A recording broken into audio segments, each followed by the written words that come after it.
L'ospite di Zoomcorn di oggi, ovvero le interviste di Hotcorn fatte via Zoom, è Fabio Rovazzi. Perché Fabio Rovazzi? Perché ritorna adesso con un nuovo video dedicato al nuovo singolo La mia felicità, in cui ritorna a fare una delle cose che gli riesce anche meglio, il regista. Fabio, possiamo dire che praticamente fai le canzoni per poi poter fare i video?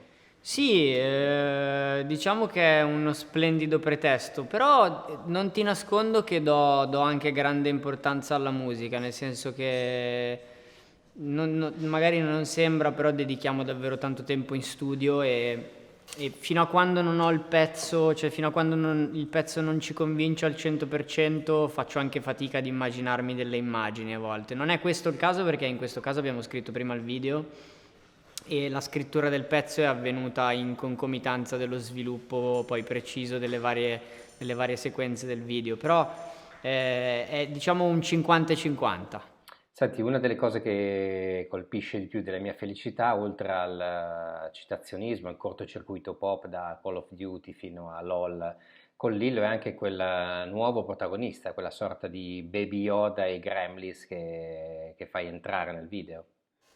Ma a volte, sai, il citazionismo è una naturale conseguenza delle cose che mi sono sempre piaciute, nel senso che a volte lo faccio volutamente, a volte mi è naturale immaginare, cioè nella mia testa se devo immaginare una scena dico, cavolo, potremmo farla come e la faccio così. E, l'animatronics in realtà diciamo che è nuovo si basa su tantissime cose, non ha una reference ben precisa e definita.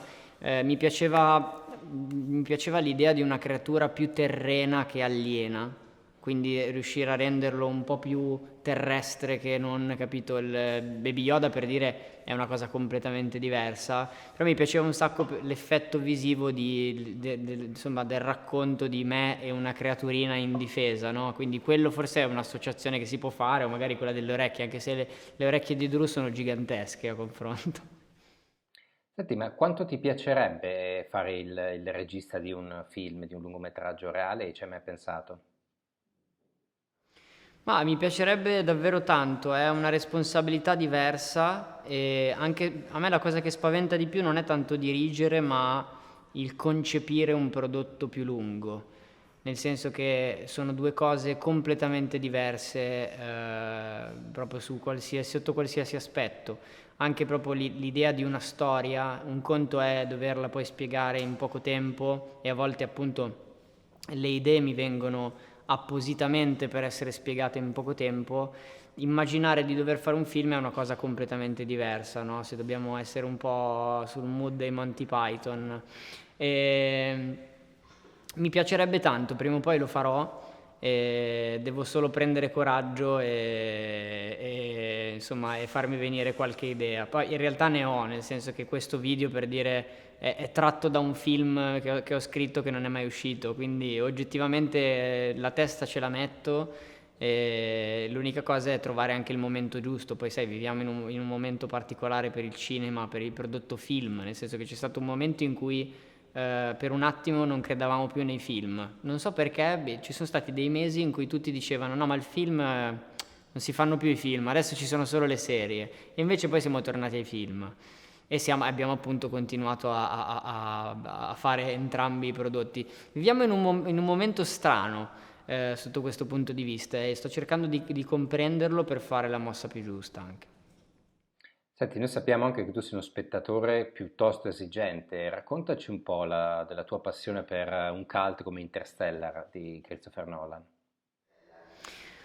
Ma allora, Interstellar ci sono mille aspetti che mi fanno impazzire. Una cosa di Nolan che io adoro è il fatto che lui comunque in sceneggiatura, cioè quando si trova a scrivere e deve parlare, non so, in quel caso di tutti aspetti scientifici, si confronta con un team tecnico di super esperti per essere il più credibile possibile, tanto che nel film predice tra l'altro il wormhole, cioè come è fatto un wormhole non lo sapevamo e lui ha predetto poi la prima immagine del wormhole con quel film lì, quindi questo già ti fa capire quanto è maniacale, quanto è preciso e quanto si vuole avvicinare alla cosa più credibile possibile. Quella è una cosa che mi fa impazzire. Poi Interstellar, a me fa impazzire, del film mi piacciono un sacco di cose, banalmente la telecamera attaccata all'astronave che ti fa sentire la fisicità, l'impatto che ha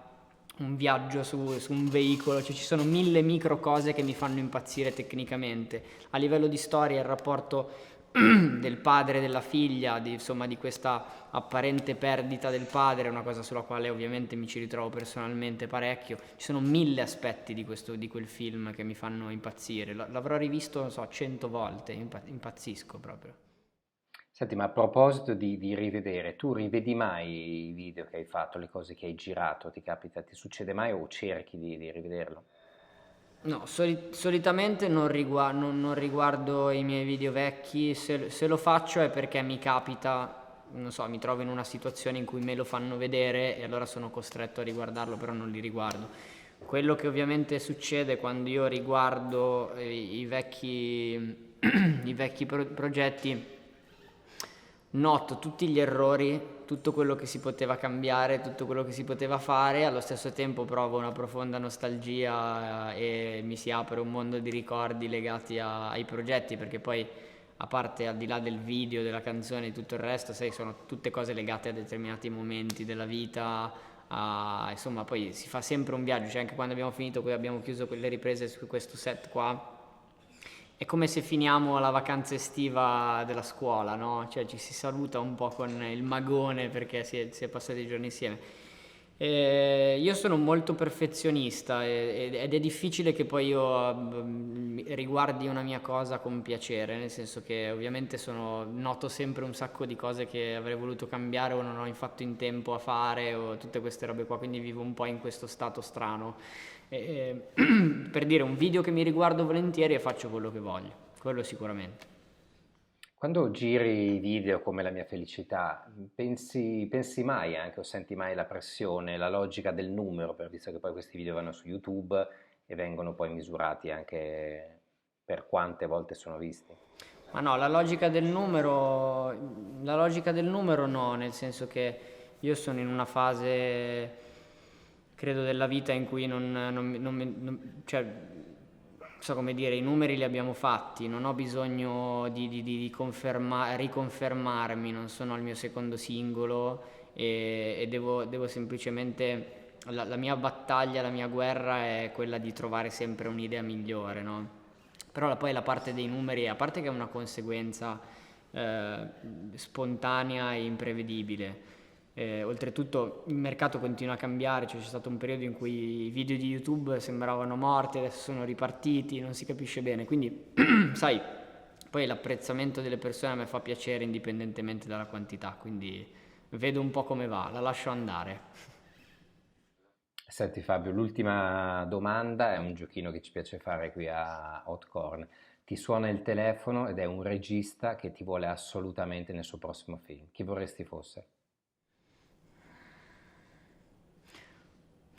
Beh, sarebbe divertente Tarantino.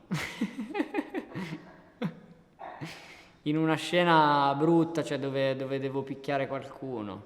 Beh, sarebbe interessante. Ma sei un tarantiniano che ti piace tutto il Anche, sì, parecchio, sì, sì, parecchio. Anche se Once Upon a Time in Hollywood, che è il suo ultimo film, è una cosa con cui tra l'altro discutevo con Jack Black. Mi vergogno terribilmente a raccontarla, ma sono andato nel cinema IMAX che c'è al Chinese Theater di Los Angeles a vederlo. In realtà ero andato a vederlo perché volevo vedere il trailer di Tenet, perché il trailer di Tenet lo proiettavano solo prima Once Upon a Time in Hollywood, quindi il presupposto era quello, e mi sono addormentato dopo 4 minuti.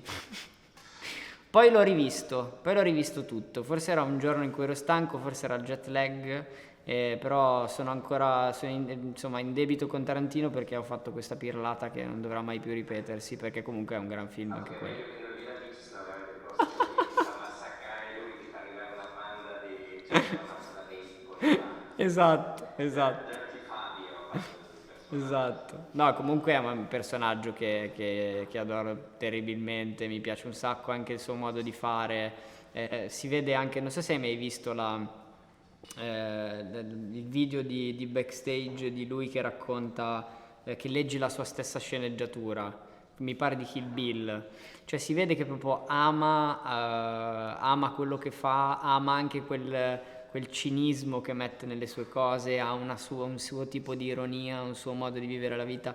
A me piace molto lui, veramente tanto.